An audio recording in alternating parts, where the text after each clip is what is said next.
Man, what's going down out there? YouTube, what up? What's up? What's up? Hey. How's everybody doing? Yo, fucking second episode ever of the Dirty Corner podcast. Man, I appreciate everyone that taps in. And if you happen to catch this later, make sure and you smash a like when you come through. I got a special guest today, and I'm gonna let him introduce himself. Go ahead and Yo, introduce yourself, bro. it's your boy Mars Hall. I'm coming from Frankfort, Indiana. I make a little bit of rap, a little bit of hip hop, a little country, maybe a little bit of rock in there. I'm a versatile artist. I don't like to just box myself as a rapper, but I like to make good music, so you can catch me on all streaming platforms. Hell yeah, that's what's up, bro. And then just a little background on how I came across Mars. I was just smashing through TikTok, actually, and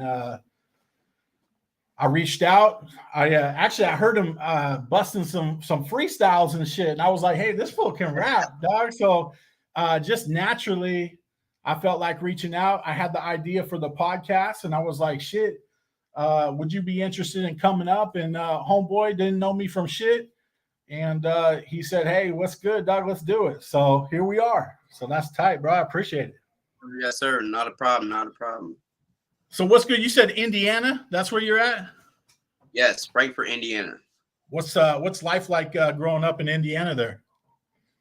A lot of corn, but no, it's I'd say it's just more like choose whatever you choose to be type area. You know what I mean, you can be a country folk, you can be city. I mean, you can be whatever genre you pick, but it's mainly just a normal town. You know what I mean?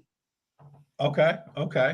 And how was life growing up for Mars, man? I mean, did you go through some struggles and shit like that, or Oh yeah. what was your family life like in the early ages? So I pretty much raised myself at a young age. So I was on the streets at a very young age, going, you know what I mean, bouncing to friend's house, you know what I mean, couch to couch, whatever. So at a young age, I was in the streets, you know what I mean, doing a lot of being homeless and crashing the couch to couch, and had to learn, you know what I mean, how For rough it sure. gets. But we all I live and hear learn, that. you know what I mean? Absolutely. So, with the music shit, I mean, when did that start coming into play in your life? When did you, figure out that this was what you wanted to do, or that, this was kind of the direction that you were headed? So my entire family, they're really into music. I was born and raised basically around music. So at a young age, I started playing guitar and drums and piano and all sorts of stuff. I think I was playing guitar at like 4 years old, and I didn't have no lessons, so I was just playing by ear. So I just knew I had a gift for music. So I just kind of eventually made a decision that that's what I'm supposed to do in life. Okay. Yeah, that's cool. All right. So you've always been having music since learning the guitar early there, bro. Oh yeah, like 4 years old. Yeah. Shit, that's dope, bro. That's super cool. And then so now, like me, I'm an 80s baby, right? And so my mom, she always played, like, I grew up with Guns N' Roses and fucking, Yeah. like rock basically, right? Oh yeah. So like at what point was there like a point where you switched from guitar to being like, yeah, fucking, I think it's gonna be, rhymes and spitting and freestyles, and it's gonna be more towards a hip hop approach? That's actually an excellent question because I actually grew up more heavy metal than anything. Like I listened to a lot of Slipknot, a lot of Avenged Sevenfold, a lot of Slayer, a lot of old metal bands. I mean Metallica, all that good shit. But I'd say I don't know. I played guitar heavy until I started. You know what I mean? Unfortunately, you know what I mean, getting into the streets and all that bullshit that kind of distracted me from playing guitar and chasing my dreams.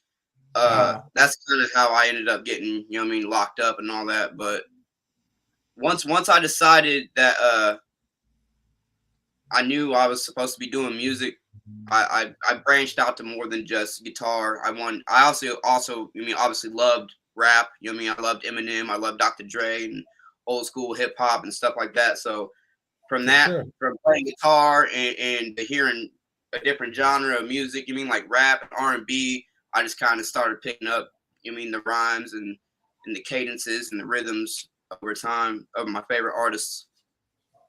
Now, when you talk about Dr. Dre and Eminem and shit like that, I mean, what do you feel?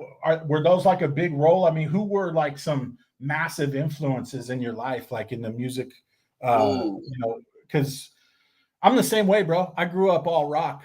I grew up as a rocker, bro. But really early, I noticed that I could rhyme, and that's what I stuck with because I felt like that was just a release for me. That was like it was like poetry over a beat for me. It relieved stress for me.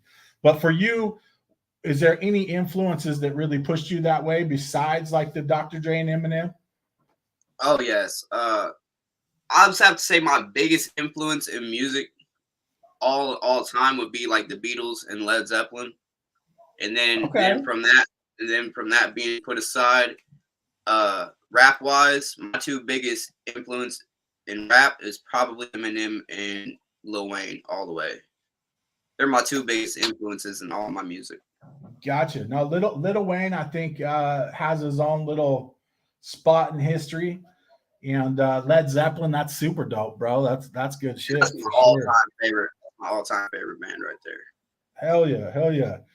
So, I was going to ask you, I was taking a look at your YouTube. It looked like it had been a couple months since you had posted like a video or a song and stuff like that.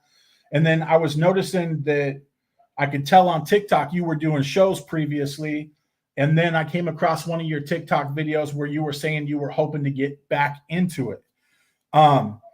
So were you doing shows for a while there, or like how long Yeah, were you doing shows and stuff like that? I was doing shows for a solid.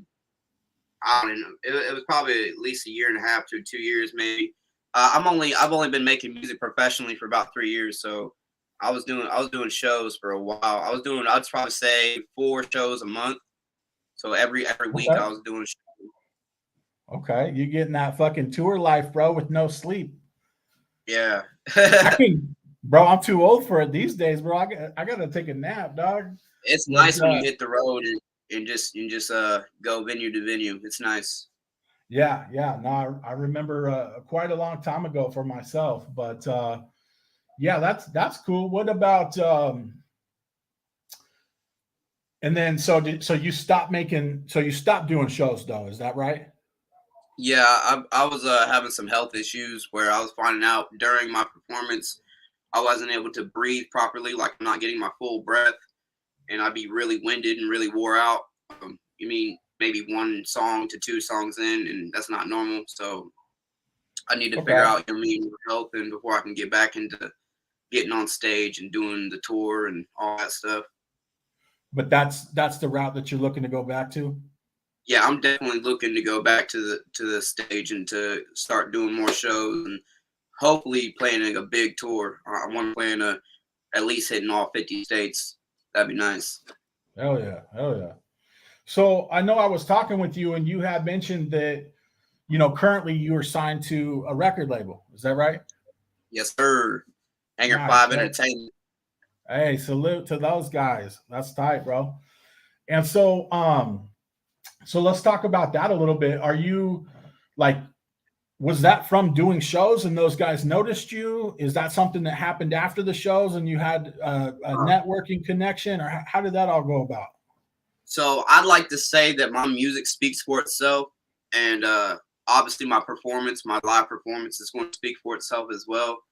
So I noticed that a lot of people around locally, they noticed how good I was. They noticed that my music was good, my quality was good, my stage performance and presence is good, and everyone noticed that. So a lot of people tried to sign with me. A lot of people wanted me to, immediately sign with them, and I just kind of distanced myself because I wanted to be independent. And then eventually I just ended up signing with Hanger 5 Entertainment. Hell yeah. Okay. And then just real quickly, hey, Jimbo or Big B, any of you guys in the chat that's a moderator, if at some point in time you could go to Mars's channel, you just go to Mars Hall on YouTube. And if you guys could drop his link at some point, just have that running through the chat. That would be dope. And I appreciate everyone that's tapped in right now. So, and then when it comes to the record label shit, bro, like, tell me how that goes. Is that, I've always heard like when you're signed to a record label, like you're not necessarily allowed to make your own music. Uh, Like you specific subjects and things like that you're supposed to touch on. Is that your case, or what? How does it go? no, that's not the case. That's actually why I signed, because that's not the case at all here. So this is a small label that is all friends that are also artists that are also good, and then there's one person who owns that label, and they basically recognize that there's talent. You know what I mean? It needs to be managed, and that's basically what it is. It's just a little small record label. We all have our own creative outlet. We have no, you know what I mean, restrictions on our art. It's not like we're told what to do with our music or anything. We can do whatever the hell we want, but we do have to release a certain amount of songs a year or whatnot. And so let me ask you a little question. I know, just and it's not hard to tell, but you speak your beliefs pretty freely, I would say, on TikTok. What what would it sounds like you're kind of against the industry, just the way that I mean, we know why, right? Because these guys are just fucking. It's kind of a trap. These guys Right. are pieces of shit. But signing to a label, I know you said you were kind of hesitant at first, and then you did so. Is going back to independent something that you're looking to do in the future? Is it, like, what made you sign? So Hangar 5 Entertainment, they asked me to sign with them 3 times. The first 3 times I told them no, because I was trying to have my own little thing going on independently. Gym City Entertainment.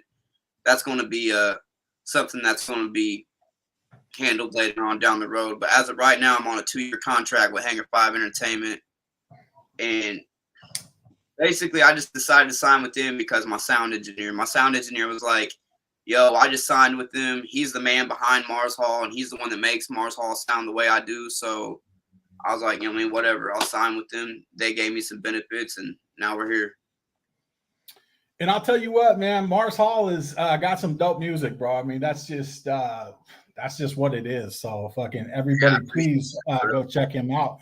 And where did you come up with the logo and shit? Like the whole, like Mars Hall, is that like part of your real name, or where did you come up with the whole? Because you've got the whole shit like Mars Hall, and then you've got the UFO. If you believe, you've kind of got it all sloganed out. It's kind of catchy. So help me explain, understand that. All right, so Mars Hall, my stage name came from my actual name, Marshall, just Mars Hall. You know what I mean? And Okay. I feel like I kind of created an alter ego type thing, because I really have a lot of self-hatred for myself, for Marshall. So I created Mars Hall to be a good guy in a sense, a person of the people, someone to help others more than to be a bad person.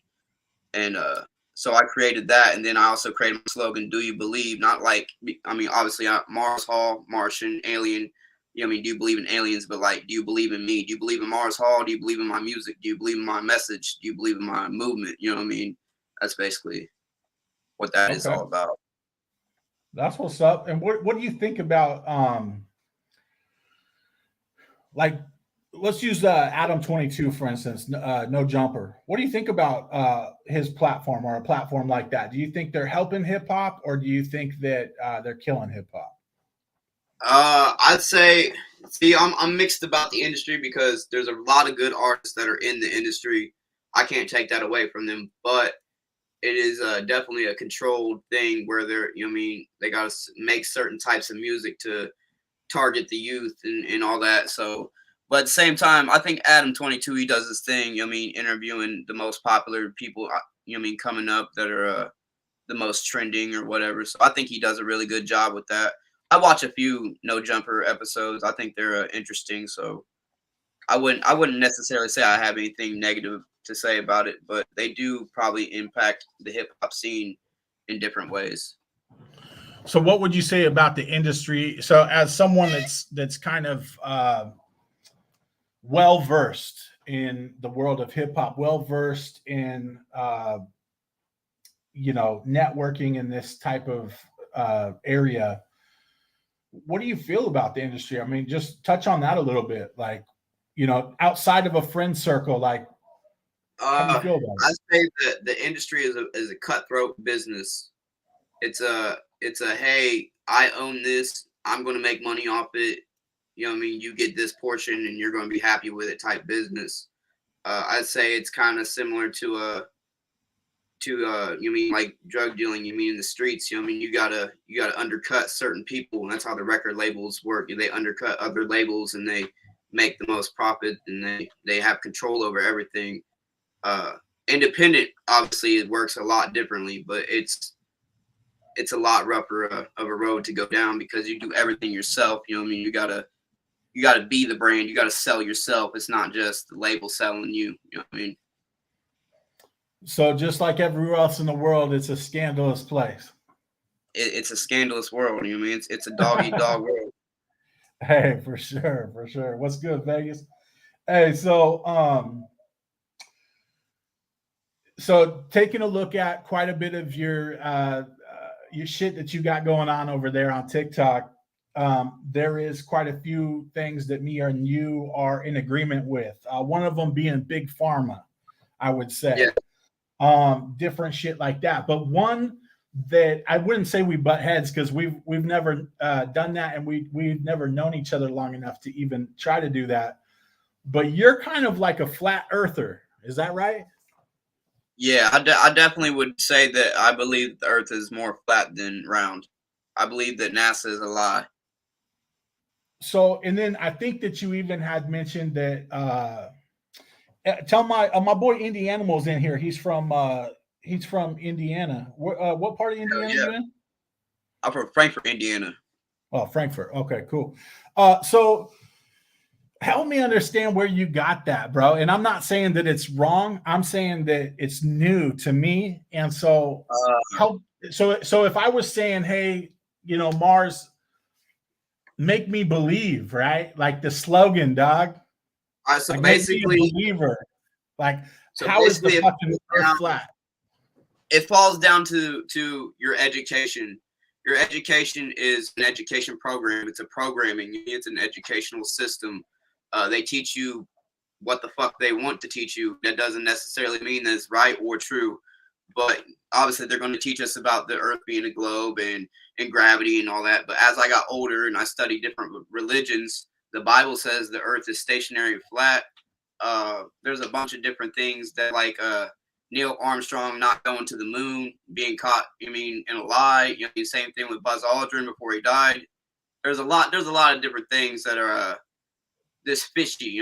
That make it seem like the Earth isn't really round. But mainly it's the biblical scripture and a lot of other religious scriptures that say that the Earth was flat, that I believe, because anything before Christopher Columbus, we believe that the Earth was flat. And so, and I think you went as far, and correct me if I'm wrong, because I have been in the past, but I think you mentioned that even you could go as far, because my rebuttal to that was, well, when we look at outer space and we see that all the planets are fucking, globes, basically circles, how would we be flat and everyone else is a circle? So you kind of were like, well, who's to say space is even real? Is that right?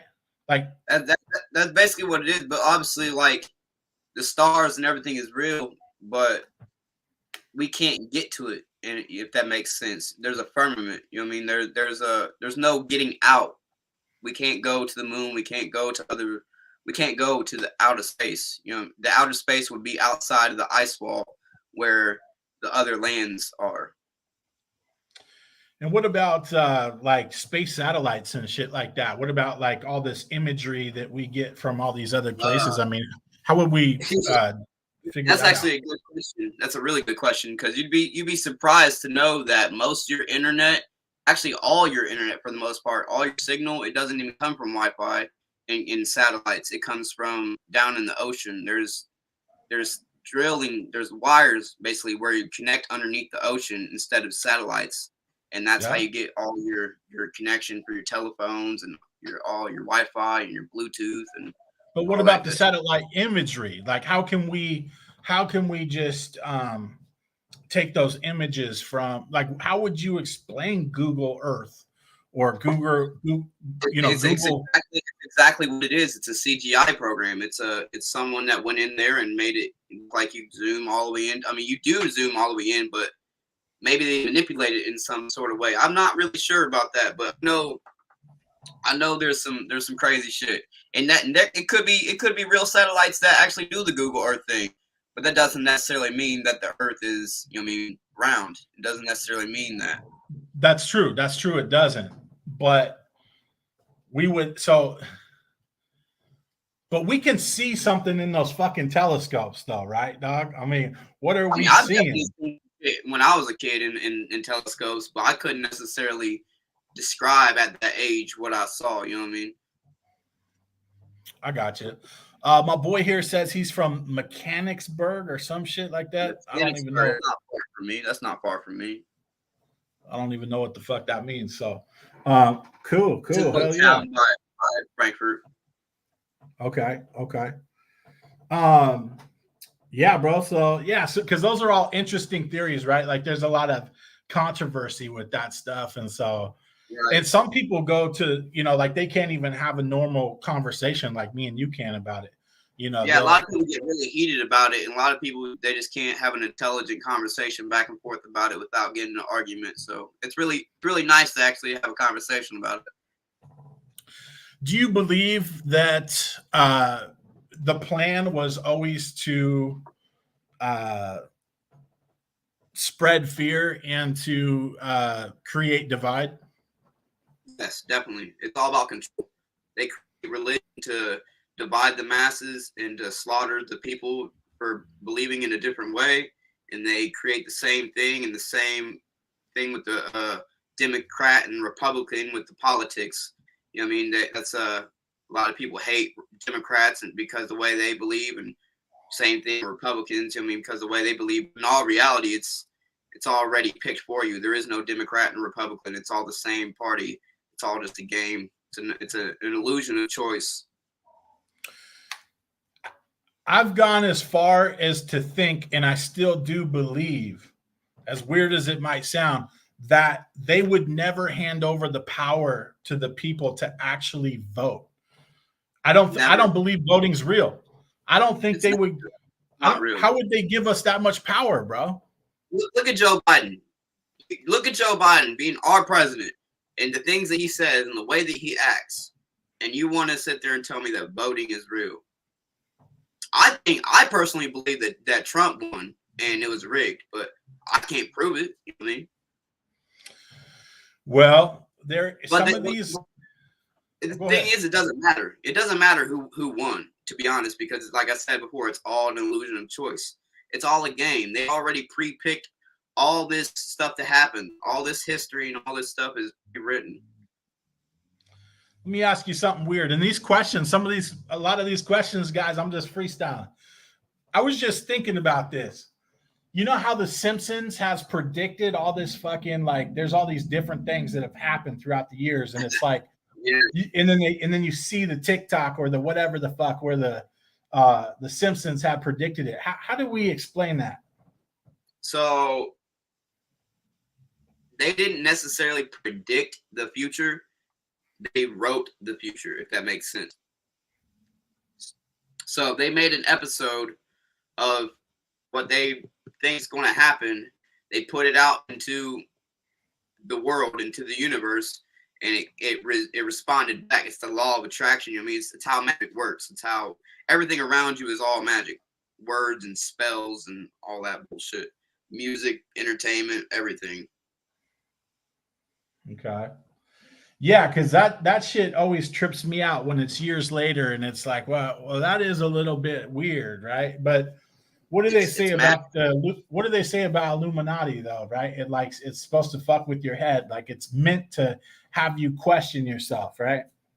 It's so much deeper than the Illuminati, I believe. I believe the Illuminati is a puppet themselves. They're meant to do what they're meant to do, to follow the agenda and to preach to the youth and to get the people to act this way and whatever. And that's what it is. I see so many artists out here that they clearly sold their soul. So that's just what it's about. I mean, it's about selling your soul to the industry. Now, do you have opinions on the Rothschilds or fucking one world order, one world banking Yeah. and all that? Like going that far? Does that trip you out? So that's actually why I hate medicine and why I hate certain, hospitals and doctors and the educational system. It was all created by them. Rockefeller himself, he wanted a nation full of workers and not thinkers. He didn't want people to think for themselves and to learn about money and assets and liabilities and how to be a corporation, how to run their own business. No, they wanted people to be slaves in a sense. Go to work and slave your whole life, go to college, married, have some kids, and that's your life. They don't want you to have too much power. They don't want you to have, too much reach, too much access to shit that you have to have with money. If you're poor, there's a lot of things you can't do. Yeah, I would agree. I think that as I've gotten older, I can see how they programmed us early to basically spend our life in debt, which is just a way for them to continue spending debt themselves, and then it keeps us in a hole, bro. It keeps them continuously getting money off of us, and Yes. the more that we're in debt, the more that we rely on the government. And That's so why the rich get rich and the poor get poorer. it's savage out there, brother. That's how it goes. There's enough money in the entire world to go around for everybody, but they choose to keep it for themselves and to hold on to it for power, because money is power. Knowledge is power. That's for sure. That's for sure.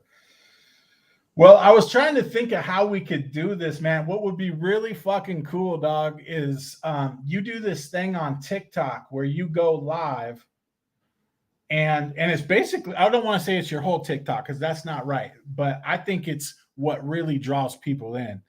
You do this thing where you just pick a beat and you start smashing freestyles off the words in the comments. Yeah, that's what I like to do when I go on live. I like to just pick random beats on YouTube or BeatStars or whatever, and just let the chat drop words in the chat, and then just run the freestyles. Kind of something similar like what Harry Mack does. Yep, yeah.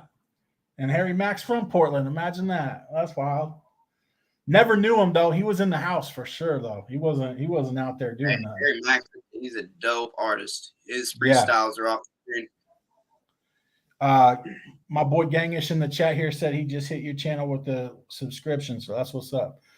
Let's talk about merch real quick. How do we? What are you looking to do for your fan base, for the people that are like, hey, I fuck with Mars Hall. This is dope. Like, is there a way that they could grab some merch? Is there a way that they can connect and follow you other than just YouTube or TikTok? Yeah, of course. You can find me on all platforms. I'm on Instagram. I'm on Facebook. I'm on all that. And if you need any merch or anything, we got hats available. We got shirts in all colors, all sizes. Anything you need, all you gotta do is send me a direct message yourself, and I'll personally get to the message, and we'll fill the order for you. Oh yeah, that's what's up. I remember actually I talked to you just a little bit ago. You said you press them up right at the house. Is that right? Yeah, I do everything myself. I make them all myself. I heat press them, put the vinyl on and everything, and then we got a little Cricut machine we use. Hell yeah! So how can we work it out where we get Mars Hall to bust a freestyle right now, like something dope? Something dope. So I can't really see no chats, but I can work with the chats that are over here on TikTok. So you're live on TikTok right now, right? Oh yeah, I'm live on TikTok right now as well. We got 195 people in here right now. I think it would be terrible to leave the Dirty Podcast without doing what you do best, dog.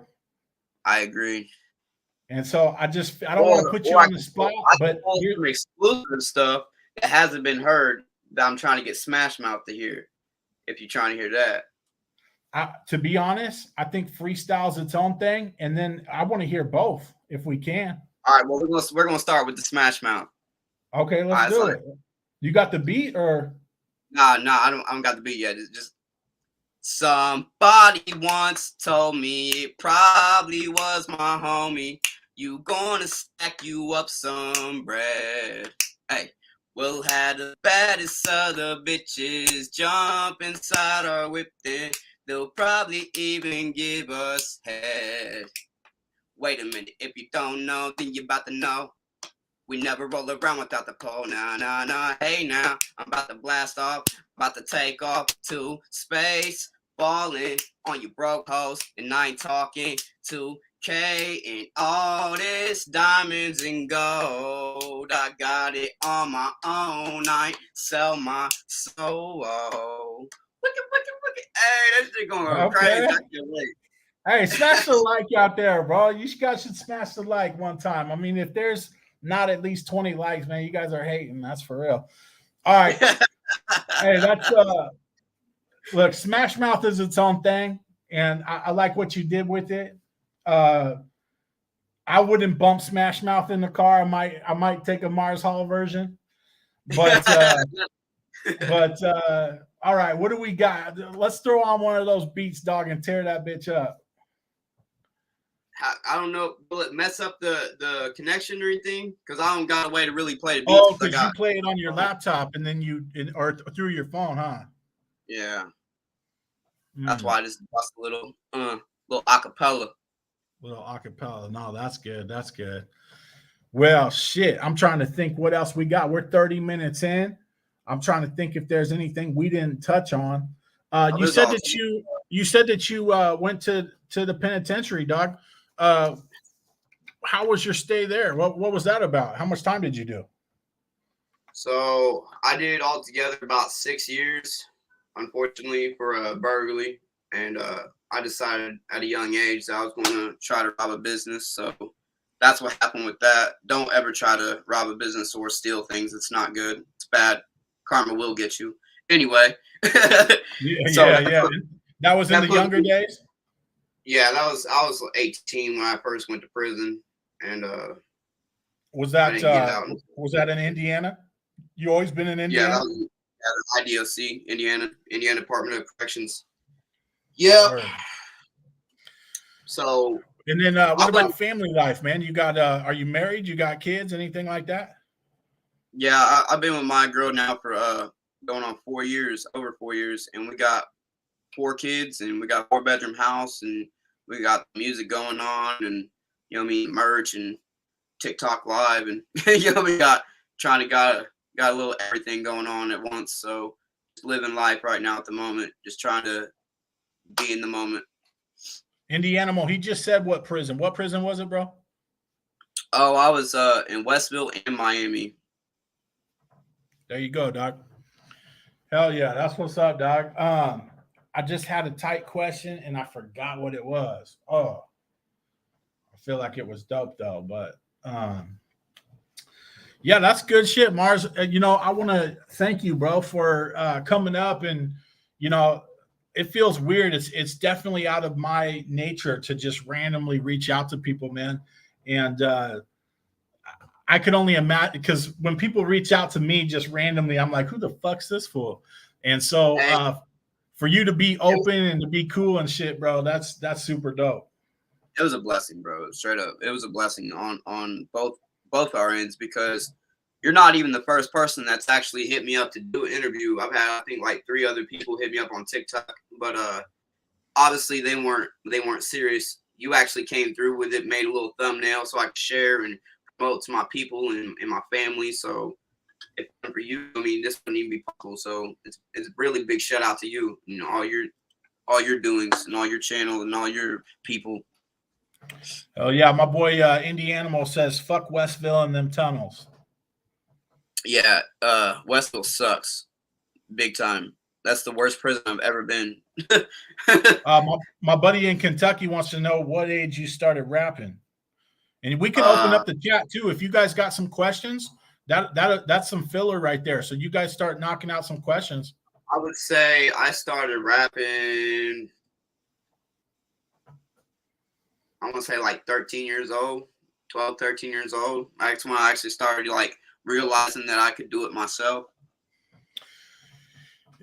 I want to know if you're like me a little bit in the sense that, so, because when I used to rap real grimy. This was when I was a teenager, right? Like around that 14, 15-year-old mark. I really, Right. I really couldn't see straight is the only way I could put it. But as you grow older, you kind of evolve as a person. Do you feel like your raps now are a lot better than they were? Do you Oh, for sure. do you feel like Yeah, are you evolving like it's not just wordplay though, bro. It's like the storyline. It's like everything is, you see what I'm saying? yeah, definitely. I'm definitely evolving as an artist in all senses of the word because I used to, in my opinion, I used to really, really suck. But even back when I used to really, really suck, I used to have people that used to like my freestyles and my songs that I wrote. So even when I really, really sucked, I had people that were still, you know what I mean, egging me on to still keep going with music. So that's why I am here today, and that's why I am as good as I am. And every single You day, got just this got to. I don't mean to cut you off, brother. You got this dude who's been in here since the very beginning. He said he's a Mars supporter, and that's cool, man. I appreciate you coming through, bro. And Hey, I this appreciate dude, you. Just low life. Hell yeah, that's what's up. hell yeah. So now let me ask you this: now on YouTube, you know, like I said, it's been a while since you really posted anything, but I see you on that TikTok all the time. Are you going to start? You just hit 1,000 subscribers, right? I got what on YouTube? Yeah. I think I got 1.9. So I'm almost, I think almost at 2,000. Hopefully. Okay. And then what are you going to start looking to drop shit on YouTube, or Actually, I'm going to what's be your looking plan to for start YouTube? my own. I'm going to be looking to start my own little podcast like this, but a little bit different to get my watch time hours up so I can get monetized and all that good shit. But yeah, I got a lot of things coming on YouTube here soon. Like I got a music video coming out here soon. I just got to make sure that it's done properly and professionally so that it looks good and all that. Yeah, I like that about you. I think that when I'm listening to your music and when I'm seeing shit, like I feel like you take the time, and I feel like that's something that has always been hard for me. I'll just drop it old school, like it's fucking, like I'm just rapping in the closet and fucking back in '98 and shit.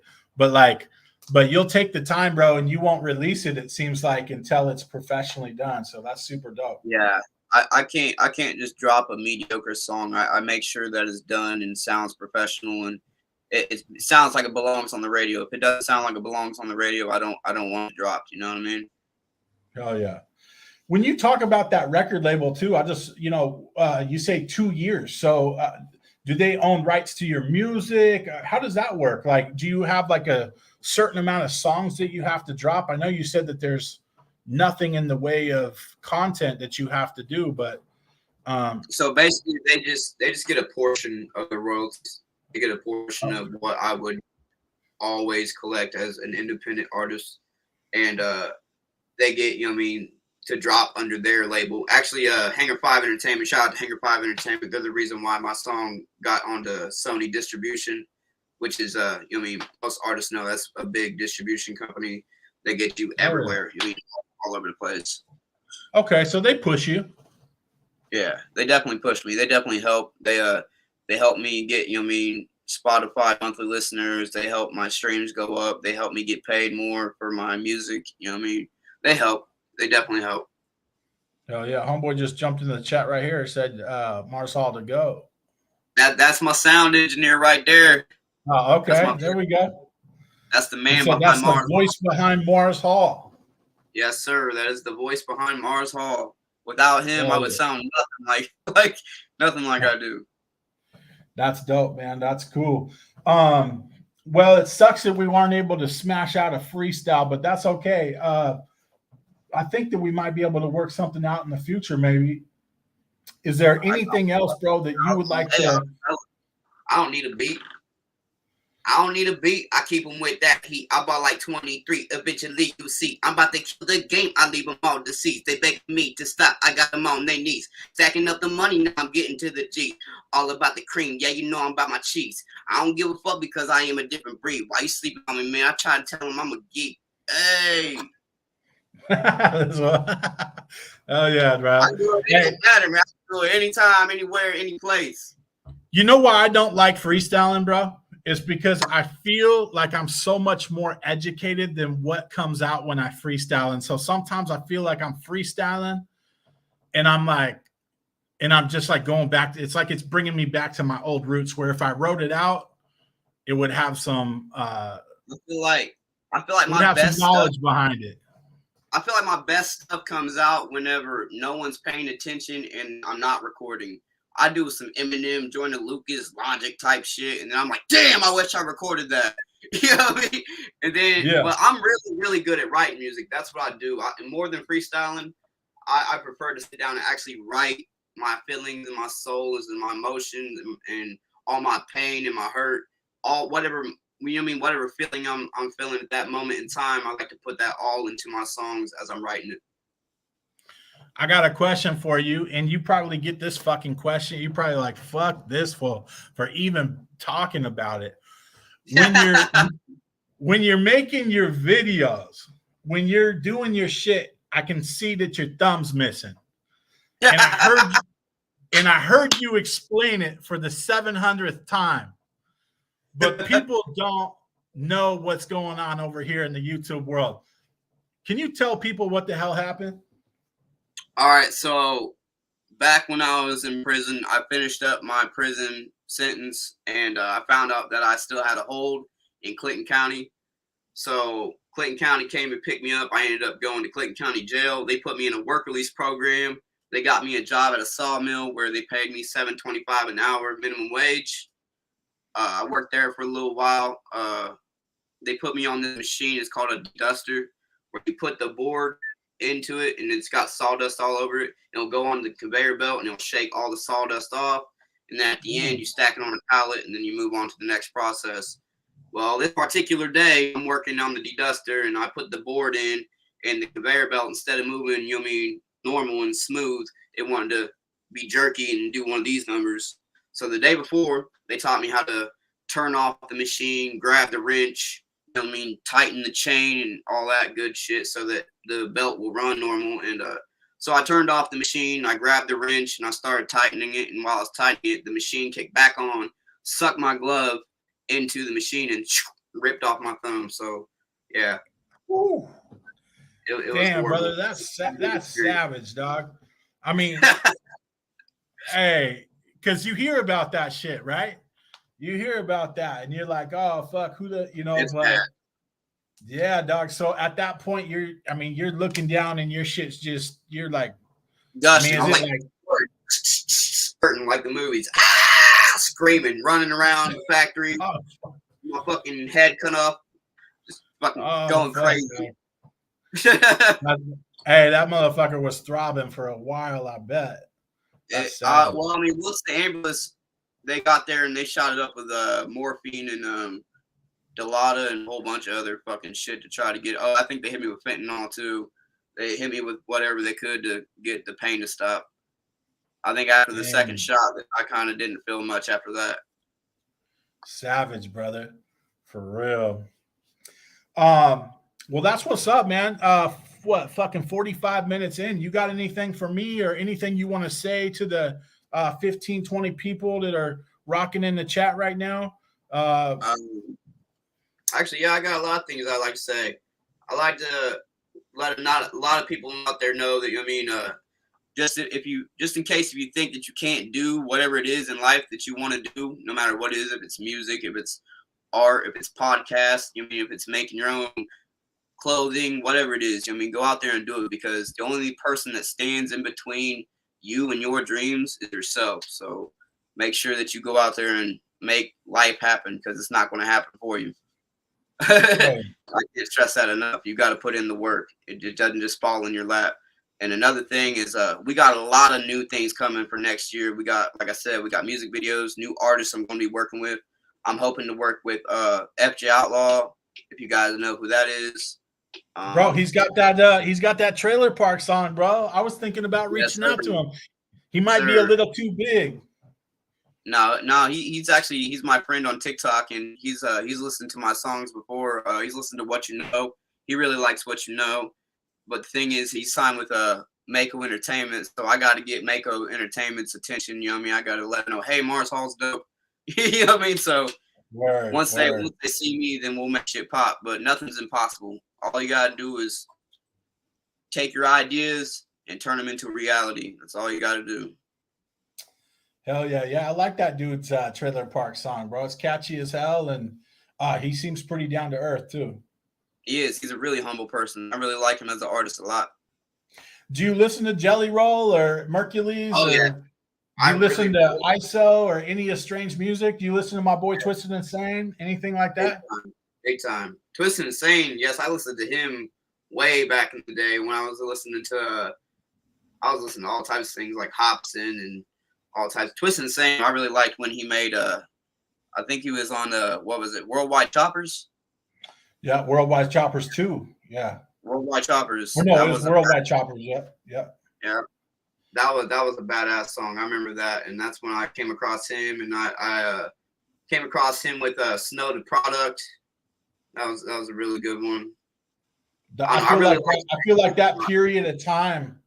I feel like that period of time for music with like Dilemma and all Estranged Music at that time was pretty hard right there. Yeah, Ritz was doing his thing heavy. I really fuck with Ritz. I really fuck with Yellow Wolf, you know what I mean? Because Eminem signed Yellow Wolf, so I automatically fucked with Yellow Wolf. I think the first song I heard by him was Pop the Trunk. And after I listened to Pop the Trunk, I listened to the whole album. And from there, I found Struggle, you know what I mean? Struggle Jennings with Outlaw shit with Yellow Wolf. And then I found, you know what I mean, all that good shit. You go down that rabbit hole. Yeah, because I like to think that I'm an old soul. Like people my age, they listen to a lot of different things. I was listening to you know, like Slick Rick and KRS-One and Warren G, Regulators, you know what I mean? All that old school. I grew up. See, I was big Brother Lynch Hung and X-Rated, Mr. Doctor. That was kind of like what I grew up on was, and I was stuck into that. I don't want to say sickness, but I don't know how else to say it. Like fucking that sick shit rap. And then my boy was like, "Hey, you got to check out Tech Nine." And this was back when This Ring came out. And I was like, yeah. And I was like, fool, what the fuck? But then, you know, I listened to that whole CD and it kind of opened me up into Tech Nine. And I was like, you know what? That's dope. And then it just so happened years on, I kind of told you the story, but, you know, my boy started bringing Tech Nine to town. This was back when they were all just traveling in the fucking wrapped, Sprinter van. So long time ago, but I want to say it was probably about 2002, 2001, some shit like that. So because we were all on stage. Tech Nine used to play "I'm a Player" as the end song for his set, and so he would have everyone that opened up for him come out on stage and be a part of that song for the outro of, you know, basically ending the show. So that was pretty dope, man. That was a long time ago. Awesome, brother. Well, I appreciate you tapping in with the Dirty Dirt podcast. And fuck, brother, anything else you got for anybody else out there? Make sure you guys follow me on all streaming platforms. I can't stress that enough. Go subscribe to my YouTube, turn all your notifications on. Go to my Spotify. Make sure you follow me. Make sure you go to my Apple Music. Make sure you follow me on TikTok, Facebook, all that good shit. I'm on all streaming platforms. Hell yeah. And I noticed that a lot of people have been dropping the link in here. I've seen quite a few people say they've hit you up on a subscribed. My boy Weavy just here said he subscribed. So should have some other subscribers over there. And everyone in the chat, man, just like always, I appreciate you guys coming through. Mars, I'm going to hit you up on the back end, and I appreciate your time, brother. Hell yeah, man. For real. I appreciate you. Absolutely, dog. This won't be the last time we talk. I'm gonna hit you up. we definitely gonna have more podcasts coming up soon. That's for sure. Hell yeah, brother. All right. Salute. All right, salute, bro. Much love, Mars Hall. Peace. Right.